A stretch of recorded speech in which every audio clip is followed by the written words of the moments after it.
Hello and welcome to the latest episode of South African Safari with me, Gomesh. Well, what do I say? It's very hard to put to words what has happened today at the Newlands Cricket Stadium here in Cape Town. You can see the tabletop mountain here. A while ago, the stadium was buzzing so much that the sound from the ground was echoing off the mountain. It was just so huge what had happened. Shabnam Ismail was on her knees, Marizan Kaap was on her knees, the entire South African team were on their knees together as a group. They had just reached the final of the ICC Women's T20 World Cup, beating England by 6 runs. At the start of the tournament, nobody gave them a chance. They had left out their star all-rounder and quite possibly the best batter they had in the squad among those players who were available for selection, Dane Van Niekerk, because she couldn't pass the 2 kilometer run test. They had lost their first match against Sri Lanka. They were almost down and out. From there on, they just took one step at a time. They just came back every time when they were under the pump. They just showed what the spirit of the South African team is. And then after reaching the final, Tasman Brits, who stepped up with the bat first, scored a brilliant half century before taking a one-handed stunner to get rid of Alice Capsey and finished with 4 catches.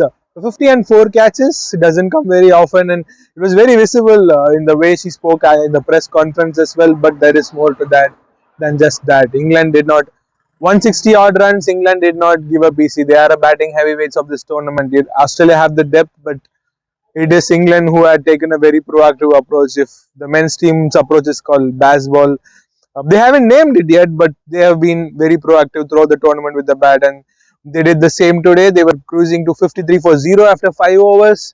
In comes Shabnam Ismail. Shabnam Ismail was who made a debut shortly after the last time a World Cup happened in this country in 2006-7 season.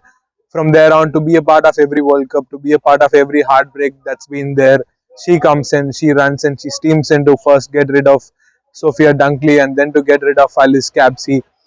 She doesn't stop there. She comes back again to finish off the wicket in the final over to defend the total to take South Africa home. But she was not the only hero on the day. Ayabunga Kaka, who had gone for 26 odd runs in her first 3 overs. Why so? Natalie Siverbrandt had just been in the form of her life. She had taken on every bowler who has come her way. And nobody was paired today.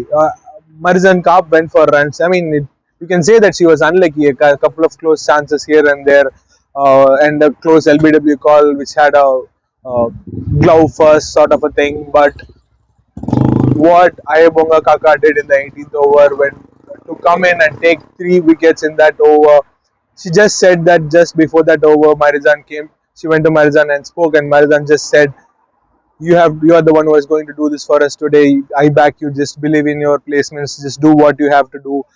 This is your moment. You are the one who is going to win for today, and that's exactly what she did. It's hard to put to words what this victory means to this team. Not just the women's team, the men's team included. No South African cricket team has ever reached the ICC World Cup final. There have been a lot of issues off the field with Cricket South Africa since the way Lizelle Lee was kind of forced to retire and Inyan Dupri retired just before the Commonwealth Games, and then Dane Van Niekerk was left out, and then to come out there and to give their heart and soul on the field, despite almost every press conference had a question about Dane Van Niekerk, mind you. And Sune was as diplomatic as she could be. Marizan Kaap, Dane's wife, was a crucial part of the team. They did not let the questions, they did not let what's happening off the field affect them. They all had their personal struggles, they all have their off-field issues, but on the field they gave their heart and soul in front of the home crowd, in front of the fans, family. That is not just that. There is a lot of issues that's happening in this country at the moment. The inflation is too high. There is a 5 to 6 hours of load shedding every day. The people are struggling for their finances. Quite a lot of them, especially the working class.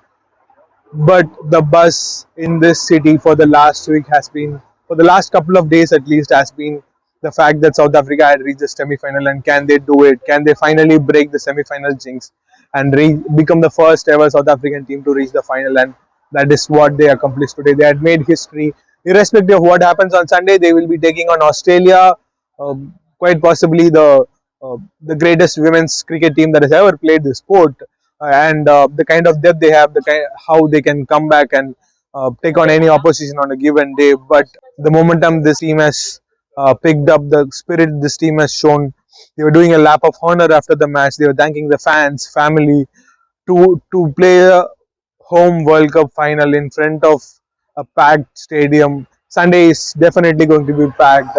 We believe so. Everybody here believes so.